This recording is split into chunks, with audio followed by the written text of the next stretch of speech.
Welcome back to the channel, everyone. If you love captivating stories about men transforming into women in unique and fascinating ways, then be sure to subscribe and give this video a thumbs up. Now, let's jump right into today's tale. Chapter 1, Rain and Ink. Ryan Caldwell stared at the blank page as if it were a wild animal, likely to bite. The cursor blinked, a silent metronome marking the passing of another wasted hour. Outside, rain hissed against the window, turning the city into a smear of neon and shadows. Ryan's cramped apartment smelled of cold coffee, old paper, and the faintest trace of hope that was evaporating faster than cheap cologne on a hot date. "Fuck," he muttered, drumming his fingers against the desk. The word document's emptiness mocked him more effectively than any critic ever could. 3 years since his breakout novel, Midnight's Children, not to be confused with Rushdie's masterpiece, as every smug literary blogger had pointed out, and here he was, a one-hit wonder circling the drain of irrelevance. He checked the word count again, 0, the same as yesterday, and the day before that, and every damned day for weeks. The blinking cursor seemed to be laughing at him now, a digital representation of his creative impotence. "Come on," he growled at the screen. "Just one sentence. One fucking sentence that doesn't make me want to hurl my laptop out the window." Nothing came. His mind remained as blank as the document before him. He ran his hands through his hair, dark and unruly, and sighed. Another night, another unwritten masterpiece. He should have been used to the ache by now, the dull, gnawing sense that he'd already peaked, that his one great novel was a fluke. His agent's last email still stung. "You need to find your voice again, Ryan. Inspiration doesn't wait forever." Easy for her to say from her Manhattan office, probably sipping champagne while sending rejections to desperate writers like him. "Find my voice," he mimicked in a falsetto, as if it's hiding behind the couch or something. Ryan glanced at his reflection in the darkened computer screen, angular jaw, 3-day stubble, eyes that had once been described by an ex-girlfriend as tortured artist blue. Now they just looked tired, hollow, the face of a man watching his dreams circle the drain. Maybe I should just give up, he thought. Get a real job, become an accountant or something. Do people still become accountants? His phone buzzed, Marcus, again. "Marcus, you alive, man, or just brooding in the dark?" Ryan snorted. Marcus had an uncanny ability to text at exactly the moment Ryan was at his most pathetic. "Ryan, brooding's an art form. I'm practically Rembrandt at this point." "Marcus, come out for a drink, or at least open a window. You sound like a haunted house. The kind where the ghost is just some sad dude who died of writer's block." Ryan harsh and accurate. "Marcus, the O'Malley's crowd misses your cheerful disposition and sunny outlook." "Ryan, you mean they miss having someone more miserable than them to feel better about." "Marcus, that too. Seriously, man, one drink, before you fossilize at that desk." "Ryan, the desk and I have bonded. We're practically married now. It whispers sweet nothings to me when no one's around." "Marcus, that's called the early stages of psychosis. Get out of there before the furniture starts giving you writing advice." Ryan smiled despite himself. Marcus, solid, loyal, frustratingly well-adjusted, was the only person who hadn't given up on him, but even Marcus's optimism was wearing thin. The concern in his texts was becoming less joking, more genuine, which somehow made it worse. "Fine," Ryan muttered to the empty room. "Drinking's at least a more respectable way to waste time than staring at nothing." He cast one last glance at the blank document, then slammed the laptop shut with more force than necessary. The sound echoed in the quiet apartment like a gunshot. The walls pressed in, the rain thickened. Ryan grabbed his coat, a weathered leather jacket that had seen better days, much like its owner. "Don't wait up," he told the empty apartment, then immediately felt ridiculous for talking to no one. The bookstore. He wandered without purpose, letting the city's damp pulse guide him. The rain had thinned to a mist that clung to his skin and hair, tiny droplets catching in his eyelashes and blurring the neon signs into watercolor smears. He'd told Marcus he was coming, but his feet had other ideas. "One more block," he told himself, "then I'll head to O'Malley's." Block after block of flickering signs and shuttered shops, until a faded marquee caught his eye. Vespers Tomes, rare and occult. Vesper's tomes, Ryan read aloud, his breath misting in the chill air. Sounds pretentious enough to either inspire me or make me give up writing altogether. He'd walked this street hundreds of times, but couldn't recall ever seeing this shop before. Had it always been there, tucked between the dry cleaners and that Thai place with the questionable health rating? Or was it new, another hipster establishment trying too hard to look vintage? The shop shouldn't have been open at this hour, but warm amber light spilled from its windows onto the wet pavement. Ryan's phone buzzed again. Marcus, no doubt, wondering where he was, but the storefront pulled at him with an almost magnetic force. Just a quick look, he thought. Research, even.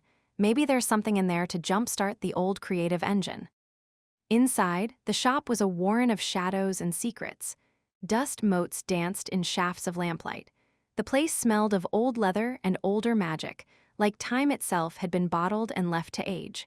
Shelves leaned under the weight of books that seemed to watch him as he passed. "Hello," Ryan called, his voice swallowed by the silence. The floorboards creaked beneath his feet, each step sending up little puffs of dust that sparkled oddly in the dim light. The shop seemed bigger on the inside than it had appeared from the street, impossibly so. Shelves stretched into shadows where the ceiling should have been, and narrow aisles twisted away at angles that defied Euclidean geometry. "Great," Ryan muttered. "I've wandered into the bookstore from the Twilight Zone." He ran his fingers along the spines of books with titles in languages he didn't recognize. Some felt warm to the touch, others ice cold. One even seemed to purr beneath his fingertips.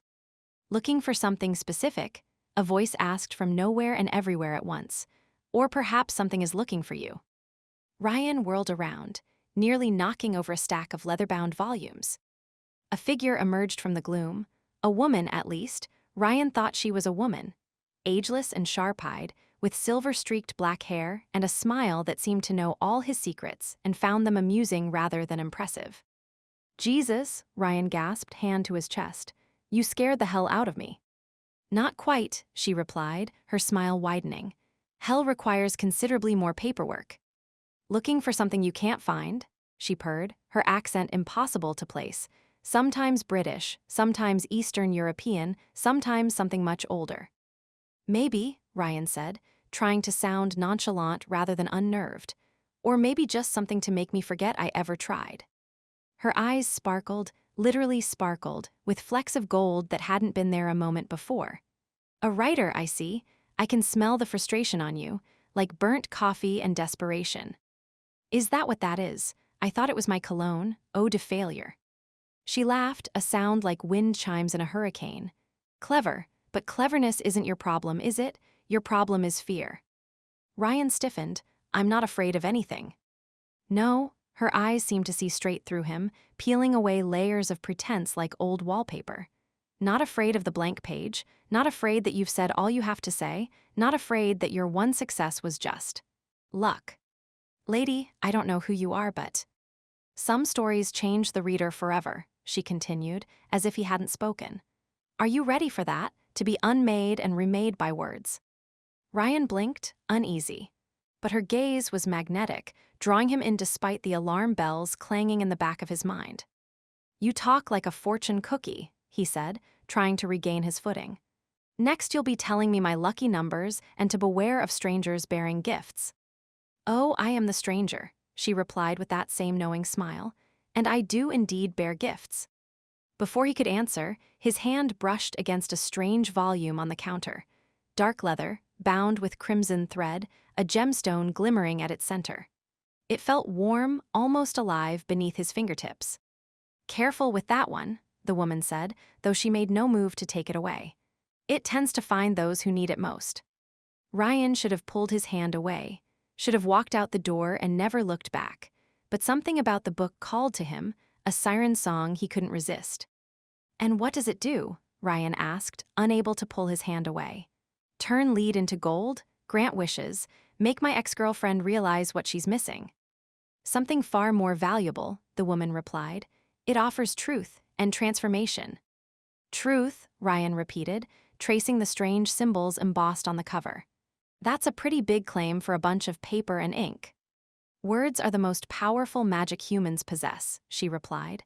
"They shape reality. They bring worlds into being. They transform the reader and the writer alike. He was only half listening as she wrapped the book in midnight blue paper. Careful, Mr. Caldwell. Stories are hungry things. They feed on the reader as much as the reader feeds on them.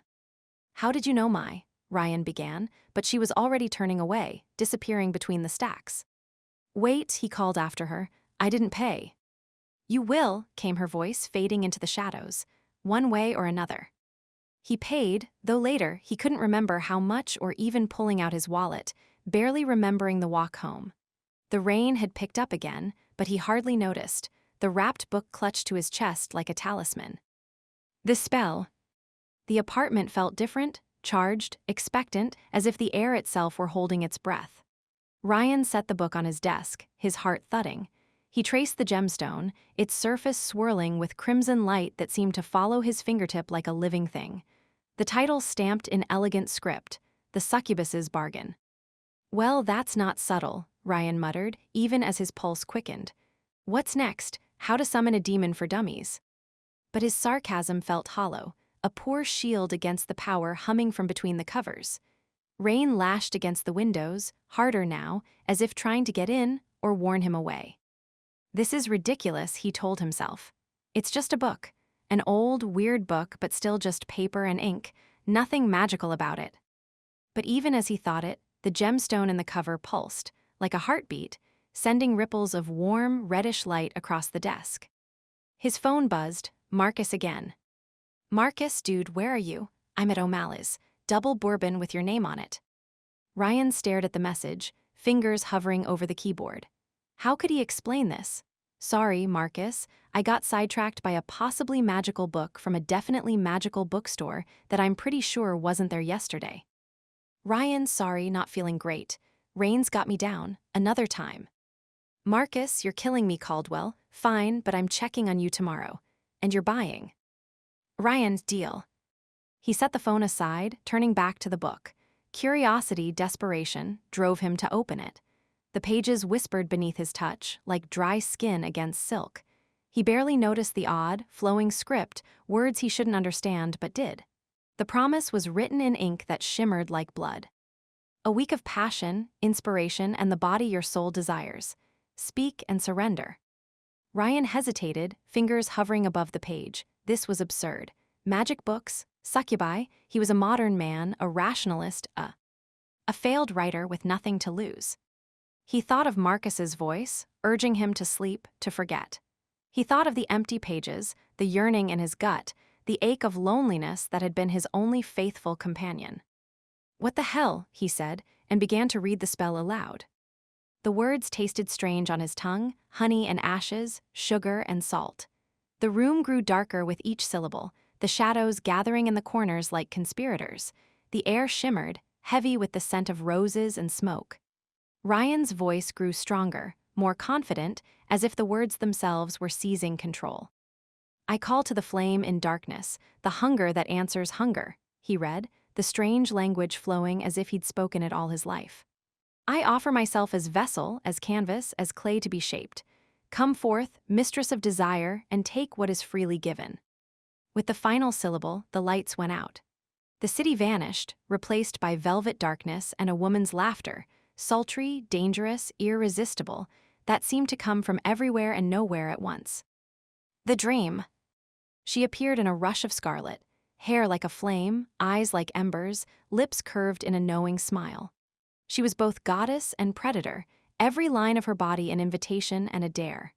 Her dress, if it could be called that, clung to curves that defied both physics and decency, revealing and concealing in a way that left Ryan's mouth dry. Ryan Caldwell, she murmured, her voice a caress and a command. Did you call me to feed your hunger, or to awaken it? He tried to speak, but his mouth was dry, his pulse hammering in his ears like a war drum. I didn't think it would work, he managed finally. She laughed, the sound like dark chocolate and red wine. They never do, yet here we are. She circled him, predatory, appraising. A writer, how? Delicious. Your kind are always so full of repressed desires, secret fantasies.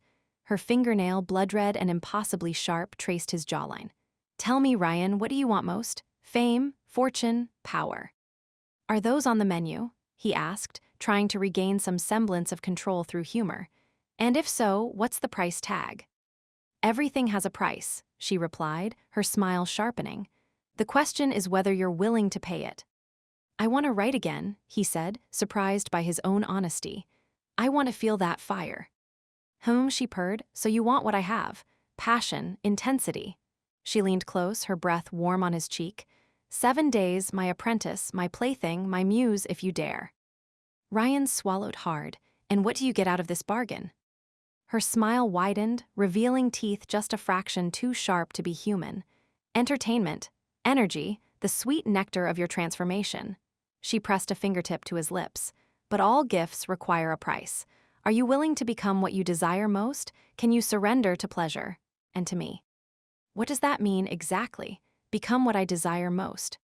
It means exactly what it sounds like, she replied, tracing patterns on his chest that burned through his shirt. To understand the fire, you must become it. To write of desire, you must embody it. Her eyes gleamed with wicked amusement. Don't worry, darling, you'll still be you, just more.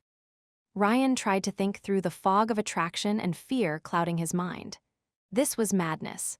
She wasn't real, couldn't be real. This was some kind of hallucination, maybe a gas leak, or maybe he'd finally cracked under the pressure of his creative drought. And yet, what's your name? He asked, his voice steadier than he felt. Names have power, she replied with a sly smile, but you may call me Lilith.